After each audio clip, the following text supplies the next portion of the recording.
Hey guys, Luke here, and for today's video, I was actually going to be talking about something else, but there's actually been a little bit of breaking news. Now, Blake Green, he's at the Warriors. Well, he's not anymore because he's just signed a contract with the Newcastle Knights. I believe it's for the rest of the season. I'm assuming it's for the rest of the season. So he's leaving the Warriors immediately. Now, there was a lot of controversy the last couple of weeks that the Warriors were trying to get rid of players who were all under that, I don't know his actual name, someone Moses, but he was a player agent. They were trying to get rid of everyone. I think it's Mitchell Moses' cousin. I think that was him. But yeah, they were trying to get everyone under whoever was signed by this one manager. So they were trying to get rid of him. And Blake Green is the first casualty from it as far as I can tell. Also, originally I was going to talk about Todd Payten. He's the coach of the Warriors at the moment. He's the interim coach. Now, apparently he's turned down the role for New Zealand, for Warriors, I should say. In hopes that he will land the job at the Cowboys. I don't know if he's favoured to get it, but he's putting his hand up. He's making himself in the running for that coaching position. Now, I can't blame him for it. I mean, look at this. They just got rid of Blake Green. He's probably the best halves player at the moment, probably one of the most experienced players, and he actually has been playing quite well as of late.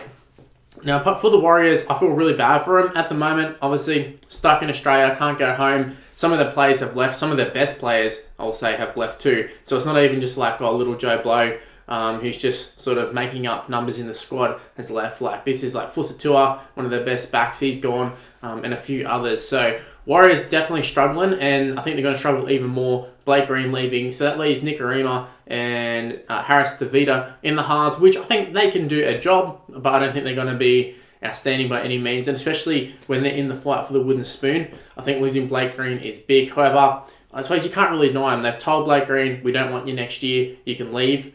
So if Blake Green's got an opportunity at the Knights, which he does, he can't stand in the way. You got to let him go.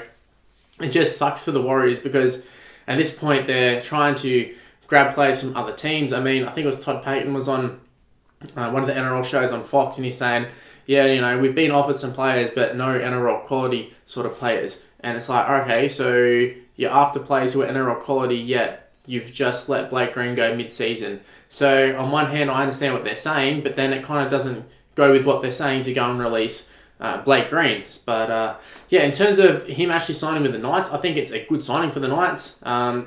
Look, I think the Knights' chances of winning a comp this year, I think they're gone.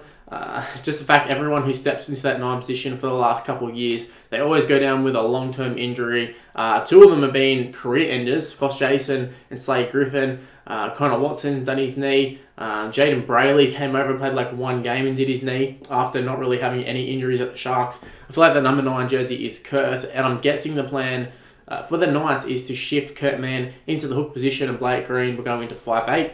Now, Blake Green and Mitchell Pearce as a halves combo, I think they'll be quite good. I feel like Blake Green is a good second fiddle sort of player, and will take a lot of pressure off Mitchell Pearce because he's not like Blake Green. Obviously, can play halfback, can play 5'8". He can lead a team around.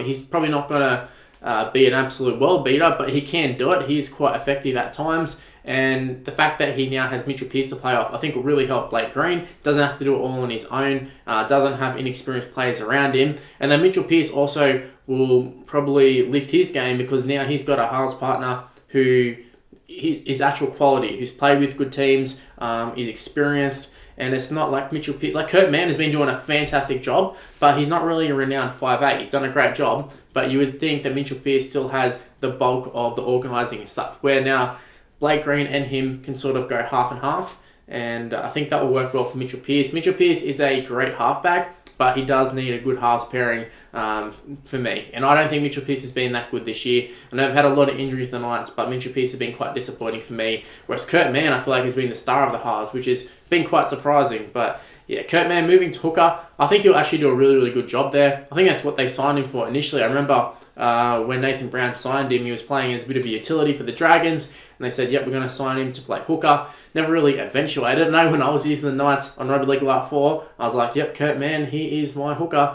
And that was when they had Denny Levi and stuff. So I suppose in hindsight, they probably wouldn't mind having Denny Levi at the moment. But yeah, the nine position for the Knights, it definitely seems cursed. So Kurt Mann going there, don't know if it's going to be a good thing for his career. But in terms of the Knights as a whole, I think they have strengthened with the signing of Blake Green. It is a good signing, but for me, I don't know if it's worth it, just due to the fact that I feel like they're kind of already out of contention. They're not going to win the comp, so I know you don't want to go through the motions for the rest of the season, but hey, maybe they could have blooded some other young half or something. They have the guys like Tex Hoy and that who are in there. They could have maybe chucked him in the halves. I don't really know. That Phoenix Crossland or whatever his name is. They've got a few youngsters they could have brought through the ranks and given them a go for the rest of the season, but I suppose in their head they have a chance to win the premiership. But I think as outsiders looking and watching the games, I think we can all probably agree based off their last couple of efforts, they definitely can't. I mean, after all, they did lose to the Bulldogs, and I think that really says it all at this point. But yeah, look, the Warriors, I think they're definitely going to be weakened, and I can see them winning the wooden spoon. Now, it's not exactly a shock, but with how things were going the first sort of 5-6 weeks, you'd think maybe the Warriors are going to escape the wooden spoon. It's looking like the Bulldogs, but Bulldogs have actually turned on the last couple of weeks, pushed Parramatta, got a win over the Knights, so looks like they've found a little bit of form, so maybe they'll be able to snag a few wins, whereas I can't see the Warriors winning now that Blake Green's gone, unless Roger Tuivasa-Sheck has a monster game, which he is capable of, but I mean, he's also capable of getting injured too, so without Tuivasa-Sheck, I don't think they have much. And Nikorima, Harris-Tavita, very similar halves, pairing both attackers. So with the ball, they might be alright, but defence, I don't really know. And I don't know how well they're going to be able to lead around the team. So for Warriors, I kind of don't understand letting him go mid-season, but I do, because like I said, they did tell him, we don't want you next season. So if Blake Green can find a club, you may as well let him go now. Like I said, they're only really competing for the wooden spoon. But at the same time, look, he's one of the few experienced players in the side. I don't know if you can afford to give him up this season, but they've done it. They've done it now. They're going to have to deal with it. Warriors have a knack of getting rid of experienced halves. With no real replacement. So, hey, I suppose it fits with the Warriors. And, Todd Payten, I don't blame him for not wanting to coach the Warriors. It is a bit of a hole for coaches. They go there, they coach for a little bit, and usually their career's done after that because they absolutely shit the bed. Something about the Warriors, they just can't play well over long periods of time. They can have little spurts of, little spits of form, but yeah, just apart from that, it doesn't really happen. Even this season, they've looked good at times, but you just know it's not happening throughout the whole season. So, yeah, I can't blame Todd Payten for not wanting the Warriors gig.